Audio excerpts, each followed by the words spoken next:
Typical South African black man, what he was sold and what he has become. Aren't black men angry? Aren't angry because they had anticipated or hoped for a different, better life, better jobs, better everything, and those things are not forthcoming? Yeah.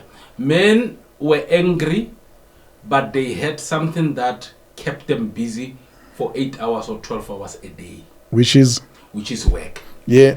We're talking about this man who was hoping that after 1994, Noma Kanjani, the situation is going to change. I'm answering that. Prior to 1994, men were employed and men had something to keep them busy for 12 hours, even if it was not enough, but he had something. When men got retrenched, go and check your statistics. When men got retrenched, mental instability went high. When men started to stay, there's statistics to prove it. During COVID, when men were... There was a lot of violence. Domestic violence shot up. Why? Because when men can't provide solutions, men destroys.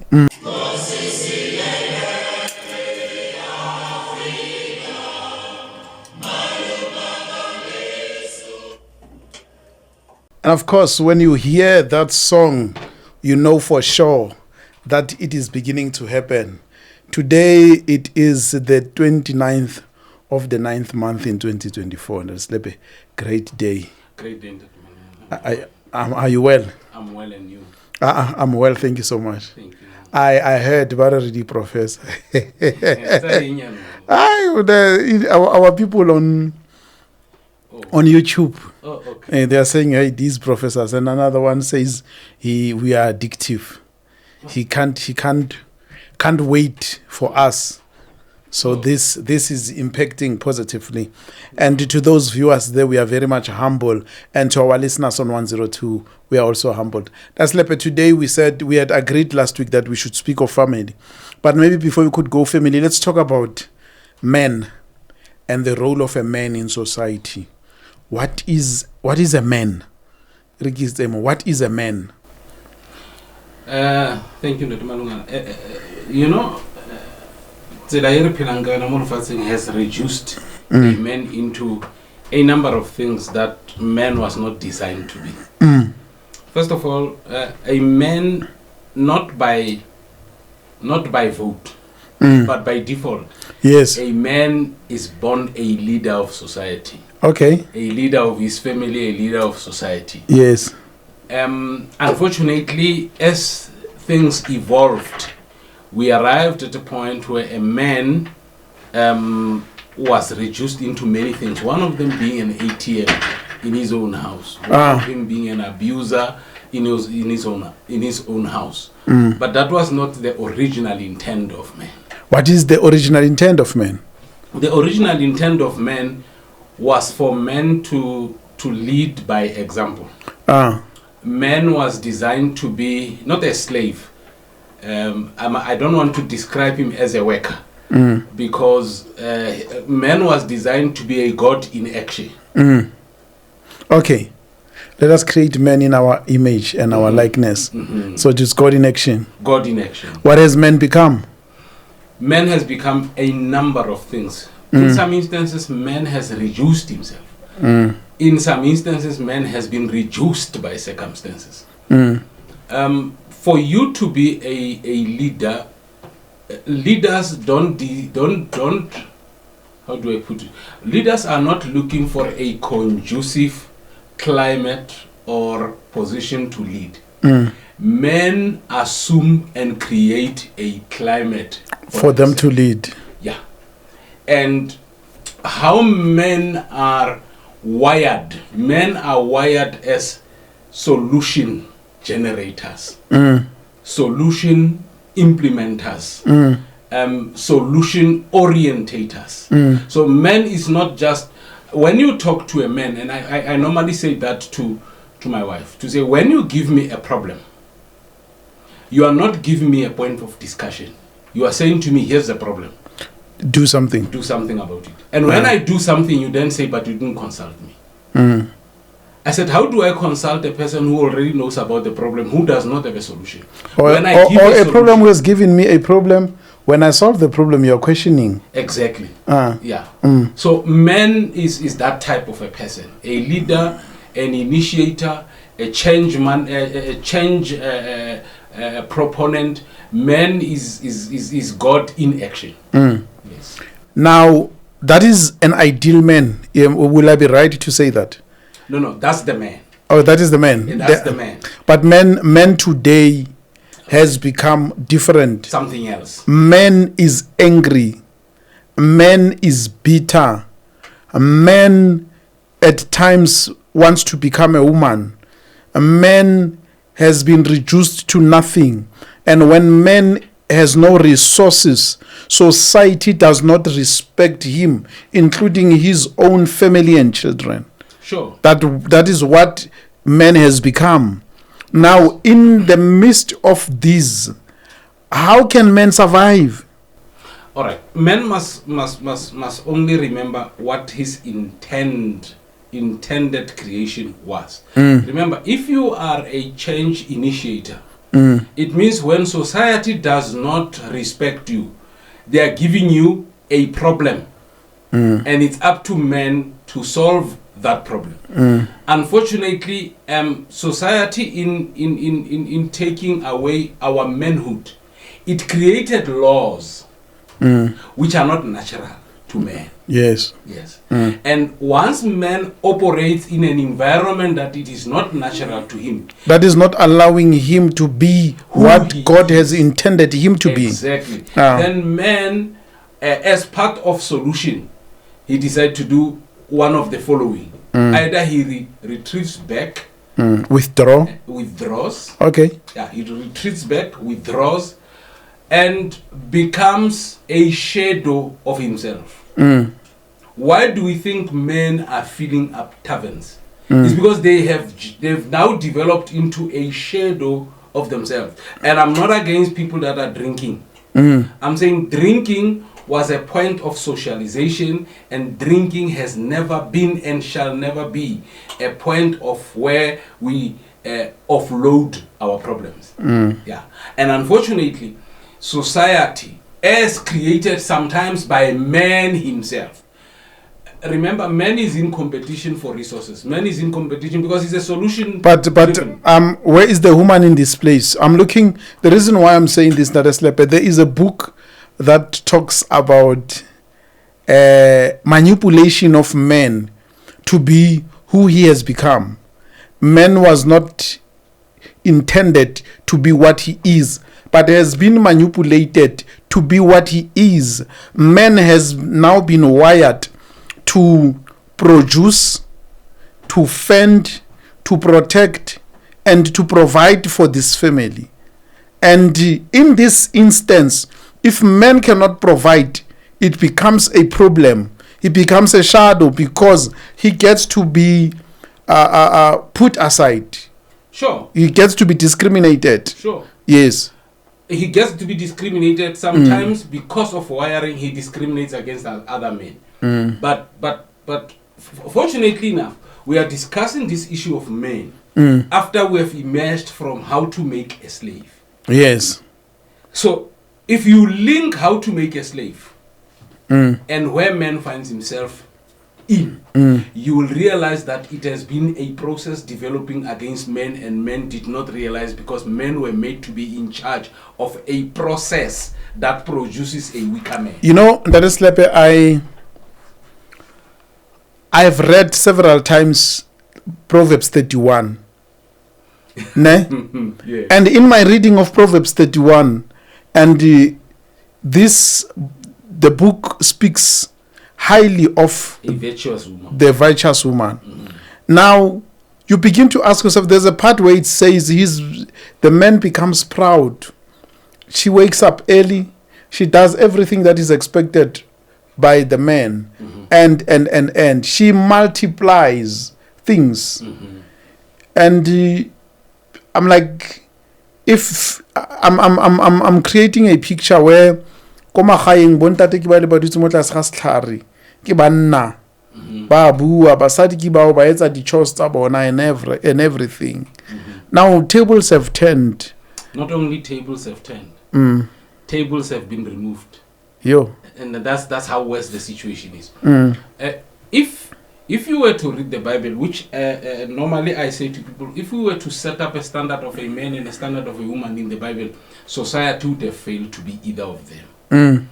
The Bible says about a man, it says, a man who gets a good wife, whose heart can trust, that man has found a favor. And favor from God. Exactly. So good women don't drop.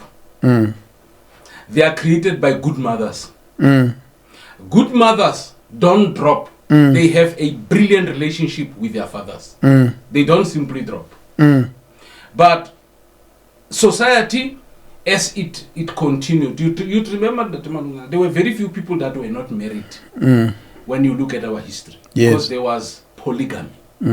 Polygamy was not designed to fit the ego of man. It was designed to ensure that families are taken care of. Because where a man is absent, let me put it here, and I know women are gonna object to it. Every time a woman raises a child, and let me say it again. I'm raised by a woman myself. Yes. Yeah.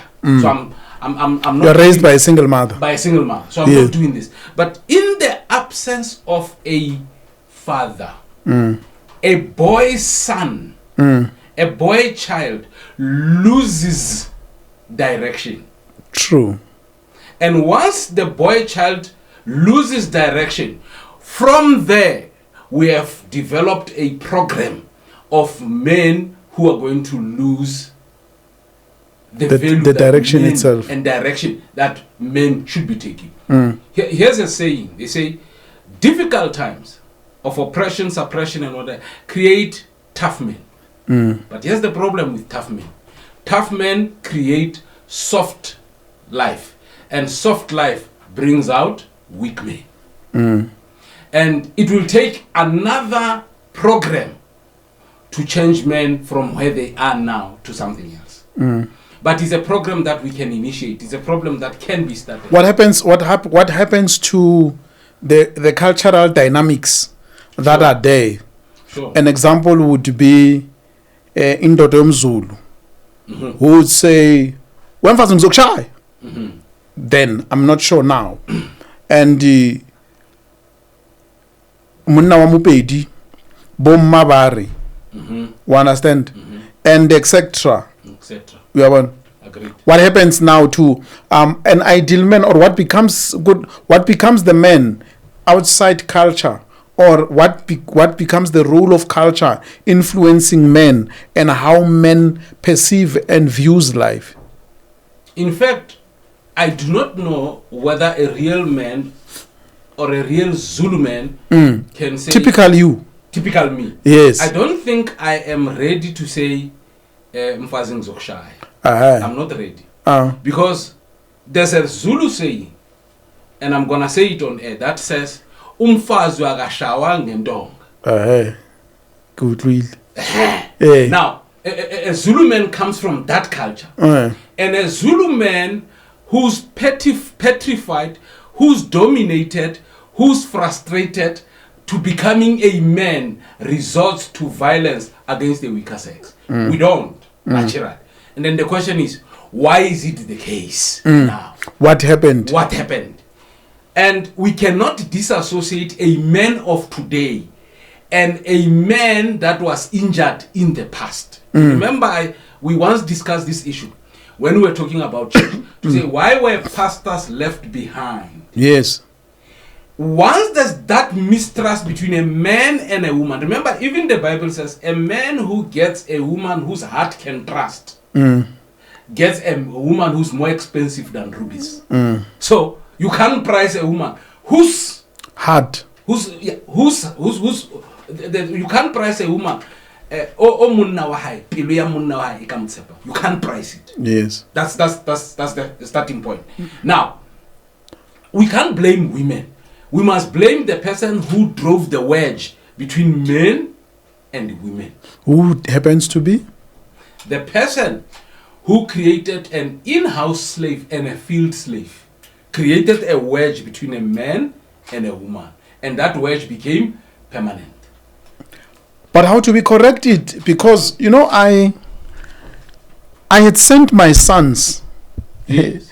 a letter, and I was saying to them, sons, the world is very cruel to a broke man. Sure. The world Jeez. does not treat you right because you are not resourced.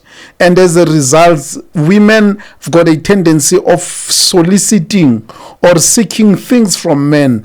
They value you. They look at what they will get out of it. Before you as a man can be able to do anything, women are calculative. That is why in the process, when they look at you, serious, ole yalo. You understand?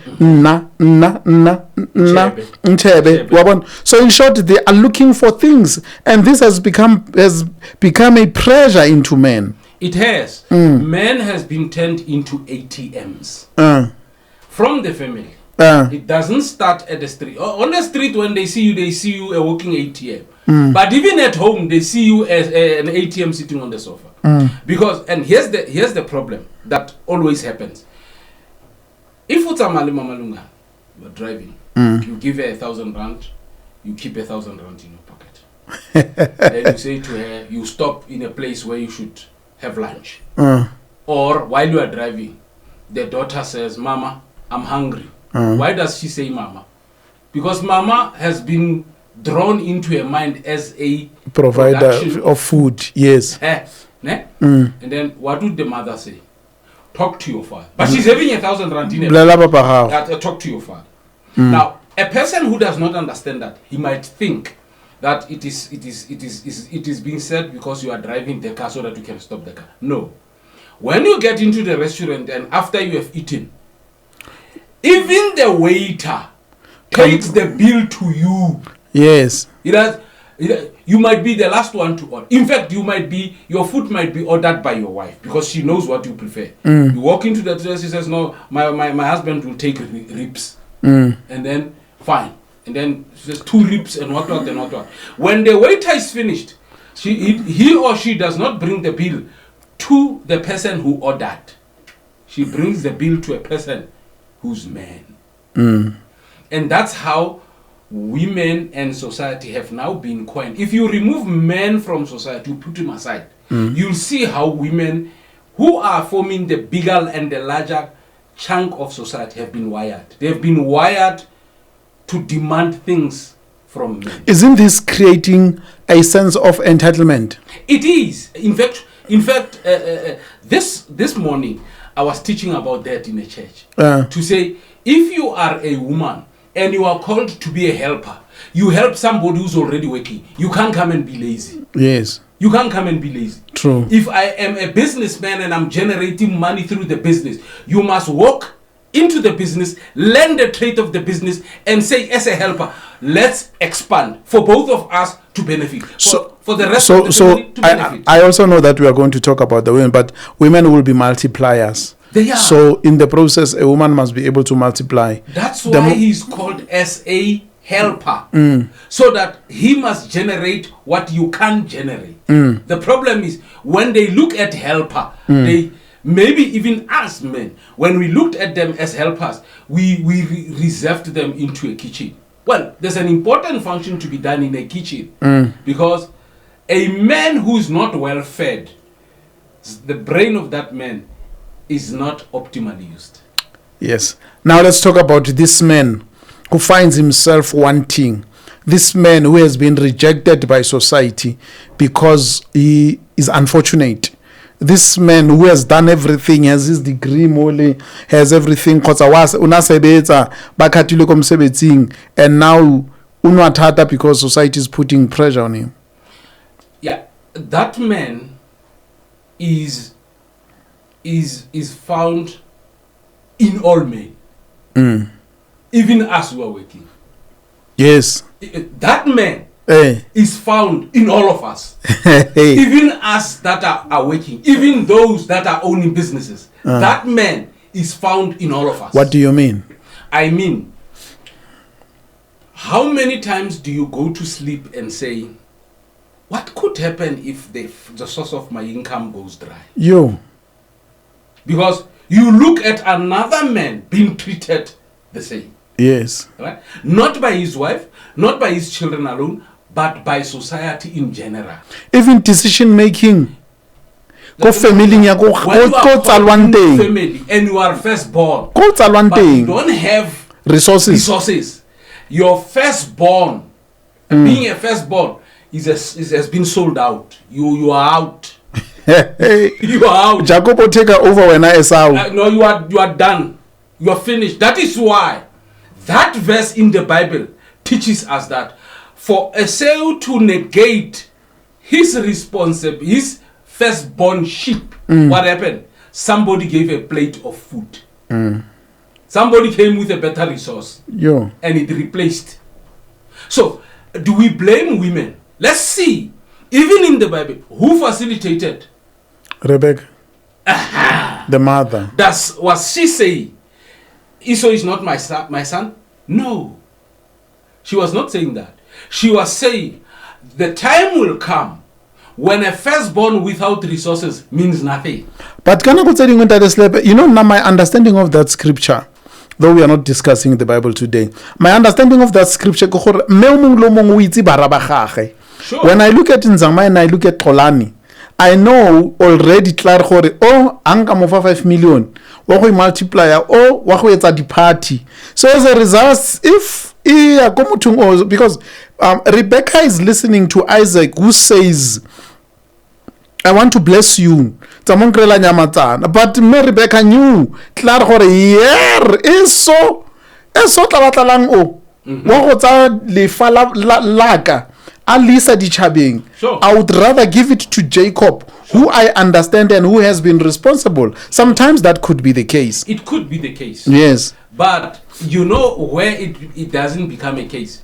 When Jacob comes back, he found Esau equally blessed without. Yes. So Esau went out and looked for resources. Yes. Despite him not having blessing. Now the blessings made it easier for Jacob to get equal or even more than what Esau could create. But let's come back to the man. Yes. Who's damaged. Yes. The man who's damaged.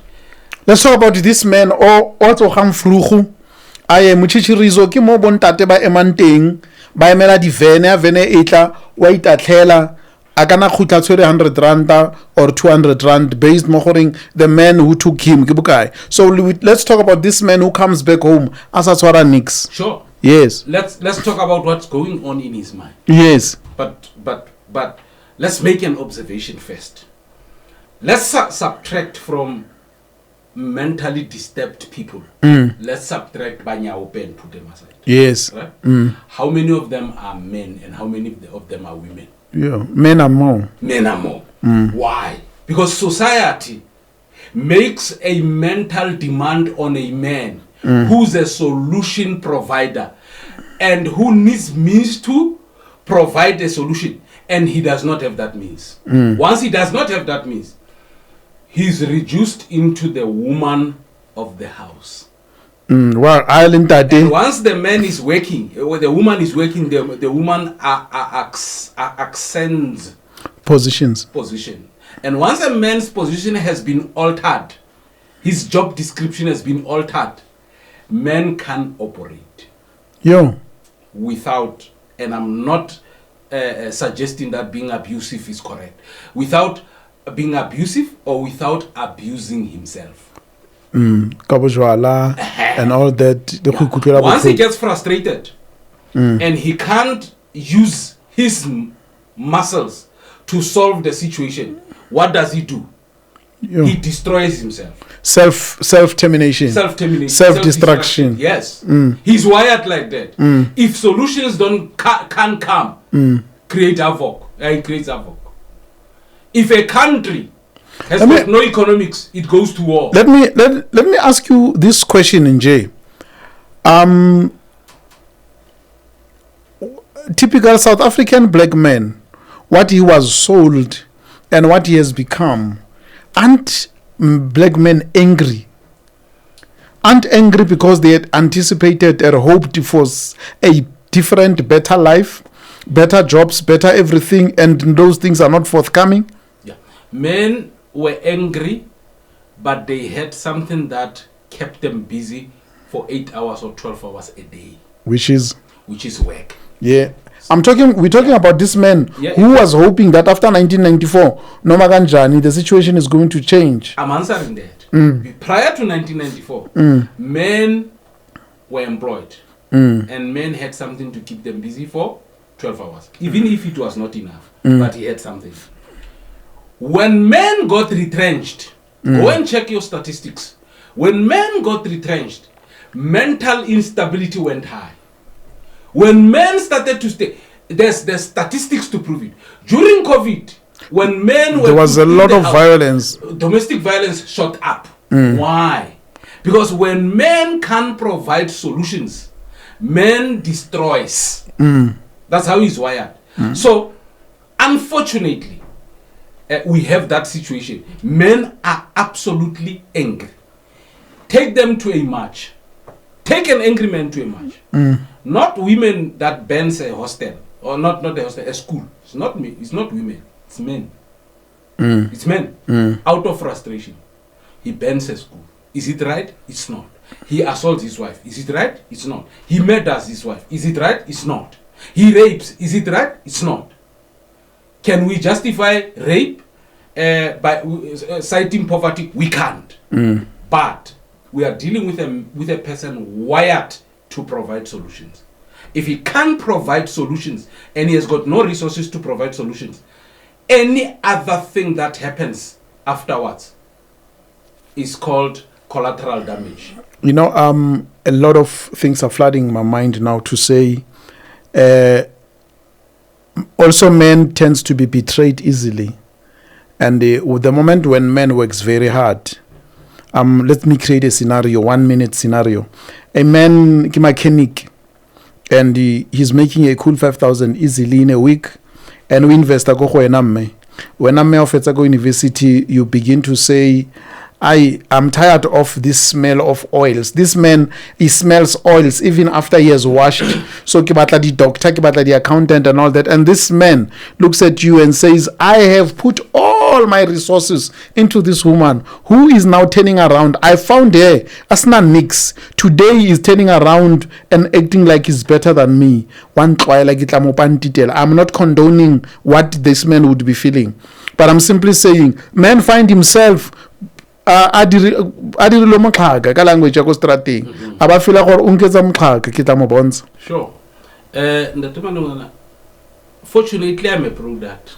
I have experience. Yeah, we samsa diskolong, and then when she became a teacher, she left. I know what people are talking about. So it's for me, it's not a story to tell. Yes, it's something that literally happened. Yes, and do you reach a mind where you think murder is the option? Of course. Do you reach a mind where you think suicide is an option? Of course. You become a very, very lucky man, very grounded, not to commit either of them. Not to commit either of them. And I'm saying to you, I actually shared a video with my brother. It's a comedy. This guy drives a car. He's sitting with a very beautiful woman. He sees his other girlfriend working with another man. And then he forgets that he's having a girlfriend here. He says to this girlfriend, is that not my girlfriend? Is that not my girlfriend? Hey. When this one becomes surprised to say, what are you talking about? He smiles. That's how betrayal sounds in the mind of a man. He forgets what he has now because he has been betrayed. So betrayal, it's if you want to drive a man crazy, betray him. And women know that once you are betrayed, you can't apply your mind. How do we help a man that is betrayed now? How do we help a man? How do we teach him to remain calm? How do we teach him to see a bigger picture? How do we help him to walk away from this pain? How do we help him to, so my brother, she's not worth it. You are going to kill her and you would have destroyed your family tree. You would have started a curse that will follow your family, and as a result, she's not worth it. Walk away. You gotta keep your head up, so Tupac Shakur would say. We are saying to that man, you are a better person than you think you are. Think about what you can achieve after the betrayal. Don't think about what you have lost during the betrayal. Think about because what you lost is what you achieved. You know how to achieve what you have achieved. You can still achieve more than what you have achieved. Use this betrayal as a program to achieve even better. So in other words, as we close it, we should do part 2 of Men. The sweet revenge to any man is becoming successful to such an extent that she must hey, no, who are you? Who are you? What are you about? And all that. So the sweet revenge is go out there and succeed. Part 2 is coming. Thank you so much.